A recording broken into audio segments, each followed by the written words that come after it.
سوال نمبر 1، آج کے دور میں جب ہر طرف معلومات کا طوفان ہے اور سچ اور جھوٹ میں فرق کرنا مشکل ہو گیا ہے، ایک ایسی کتاب کا تصور کریں جس کی حفاظت کی ذمہ داری خود کائنات کے مالک نے لی ہو۔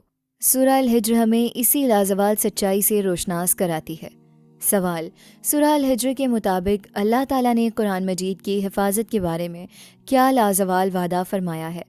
اے، علماء اس کی حفاظت کریں گے۔ بی، یہ صرف عربی زبان میں محفوظ رہے گا۔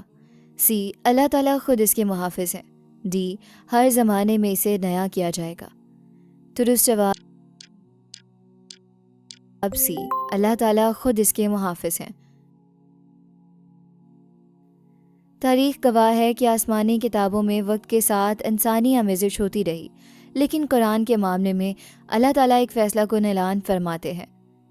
سورہ الحجر آیت نمبر 9، بے شک یہ ذکر قرآن ہم نے ہی اتارا ہے اور ہم ہی اس کی حفاظت کرنے والے ہیں۔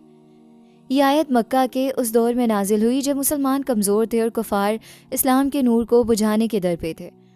انہیں لگتا تھا کہ وہ اس پیغام کو مٹا دیں گے۔ ایسے میں یہ اعلان صرف ایک وعدہ نہیں بلکہ ایک چیلنج تھا کہ دنیا کی کوئی طاقت مل کر بھی اس کلام کو تبدیل نہیں کر سکتی۔ یہ رسول اللہ صلی اللہ علیہ وسلم اور صحابہ کرام رضی اللہ تعالیٰ عنہ کے لیے بہت بڑی تسلی کا باعث تھا۔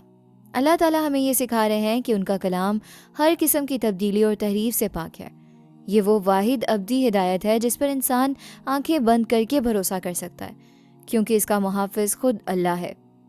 جب بھی آپ اپنی زندگی میں رہنمائی کے لیے پریشان ہوں یا مختلف نظریات کی وجہ سے الجھن کا شکار ہوں تو پورے اعتماد کے ساتھ قرآن کھولیں۔ یہ جان لیں کہ آپ وہی الفاظ پڑھ رہے ہیں جو 1400 سال پہلے نبی اکرم صلی اللہ علیہ وآلہ وسلم کے قلب اطہر پر نازل ہوئے تھے۔ یہ آپ کے ایمان کے لیے ایک مضبوط چٹان ہے۔ روزانہ قرآن سیکھنا جنت کا راستہ آسان کرتا ہے۔ اس خوبصورت سفر میں شامل ہونے اور اپنی آخرت سنوارنے کے لیے ابھی سبسکرائب کا بٹن دبا دیں۔